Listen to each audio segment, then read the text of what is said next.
কর্তৃক যেভাবে নির্যাতনের শিকার হয়েছে, এই নির্যাতন পাকিস্তানিরাও আমাদের উপর করে না।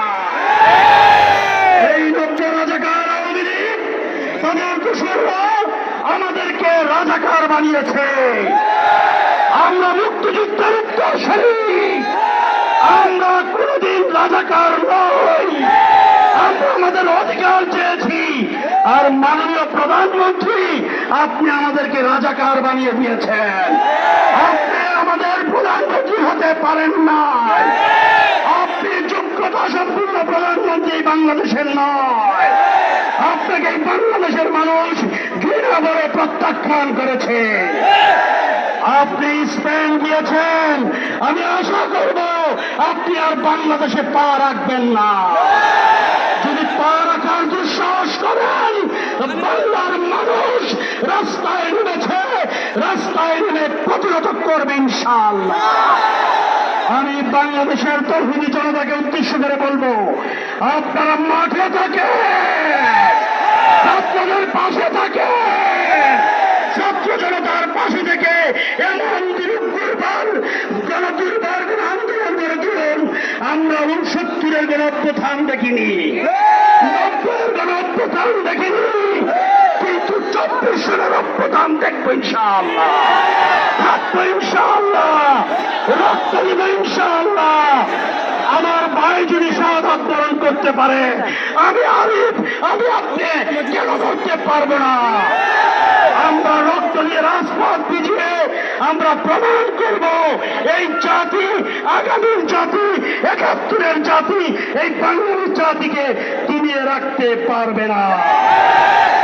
আমাদের প্রিয় নবী হযরত মুহাম্মদুর রাসূলুল্লাহ সাল্লাল্লাহু আলাইহি সাল্লামের আদর্শ হচ্ছে জালিম যে সহে, জুলুম যে সহে, জালিম যে করে সমান সমান অপরাধী, ঠিক কিনা? আমরা জুলুমের শিকার, কিন্তু আমরা মাজলুম, আমরা জুলুম সহ্য করব না। প্রয়োজনে জীবন দেব, রক্ত দেব, ইসলাম দেশ মানবতার জন্য প্রয়োজনে জীবনটুকু মিলিয়ে দিব ইনশাআল্লাহ, যেন আমার পরবর্তী প্রজন্ম তারা বলতে পারে আমার বাবা, আমার দাদা এ দেশটাকে শোষণ মুক্ত, নিপীড়ন মুক্ত করার জন্য জীবন উৎসর্গ করেছে, ঠিক কিনা?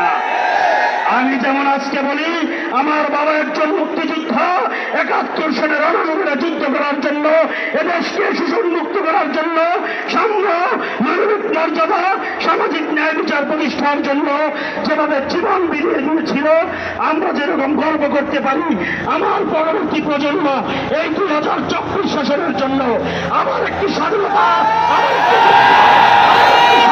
চাই। আমরা সংগ্রাম, জিহাদ, ইসলাম, দেশ, মানবতার জন্য জীবন বিলিয়ে দিব ইনশাআল্লাহ। আজকের এই বিক্ষোভ সমাবেশকে বাধা করার জন্য বিভিন্ন পর্যায়ে আওয়ামী লীগ সন্ত্রাসী আক্রমণ করেছে। আপনারা জানেন, রাস্তায় রাস্তায় আজকে তারা ফুসে উঠেছে আমার ছাত্র ভাই বোনদের রক্তে রঞ্জিত হয়েছে বাংলার মাটি।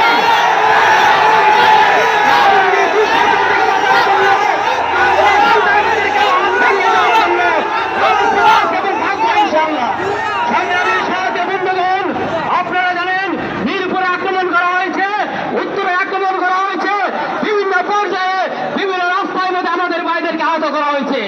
আজকে সমাবেশে আগত ভাইদেরকে রক্ত রঞ্জিত করা হয়েছে। গত 2 দিনে যে আমাদের ভাইদেরকে হত্যা করা হয়েছে, এই হত্যায় বাংলার মাটি আজকে রক্তে রঞ্জিত করা হয়েছে। আমরা এই রক্তের বদলা নেব ইনশাআল্লাহ। যেখানে পাবানো প্রতিরোধ করবো। আজকে আমরা প্রশাসন ভাইদেরকে বলতে চাই, আমাদের ট্যাক্সের পয়সা দিয়ে আপনাদের বেতন চলে, আরেকটি গুলি যদি চালানো হয় এই গুলি ক্রয় করা হিসাব আমরা নিব ইনশাআল্লাহ। বন্ধুগণ, আমরা আমার রাজপথে নেমেছি, জনগণের পিসাব রাজপথে নেমেছি। আমরা এই শেষ আমাদের ভাইদেরকে যদি আবার গুলি চালানো হয়, আমরা হুঁশিয়ার করে বলে দিতে চাই, এই সরকারকে ক্ষমতা থেকে নেমে আমরা ছাড়বো ইনশাআল্লাহ।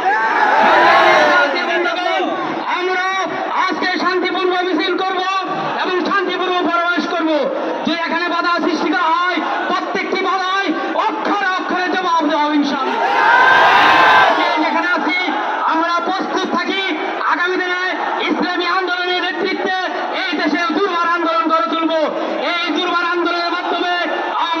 শাসন পতন করবে ইনশাআল্লাহ। আপনি টেলিযোগাযোগের মাধ্যমে ইন্টারনেট বন্ধ করে দিয়েছেন, কথা ঠিক কিনা বন্ধুরা আমার? বন্ধ করার পরে আজকে সকালে বাংলাদেশ প্রতিদিন দেখলাম আপনার প্রেস নোটিশে লেখা 22 জন ভাইকে আপনি হত্যা করেছেন। আমাদের তো মনে হচ্ছে সংখ্যা এর চেয়েও বেশি, কথা ঠিক কিনা ভাই আমার? 22টি তাজা ভুয়া। প্রিয় ভাই আমার, শেখ হাসিনার লজ্জা থাকা উচিত ছিল, পদত্যাগ করা উচিত ছিল। কিন্তু পদত্যাগ না করে উনি ওনার ক্ষমতাকে দীর্ঘায়িত করার চেষ্টা করছেন, কথা ঠিক কিনা বলুন? যদি ক্ষমতাচ্যুত না হন, মনে রাখবেন এর পরিণতি আরো ভয়াবহ হবে। কেবল ঢাকা অবরোধ হয়েছে, কেবল ঢাকা অবরোধ হয়েছে, সারা বাংলাদেশের প্রত্যেকটা জেলা, প্রত্যেকটা বিভাগ,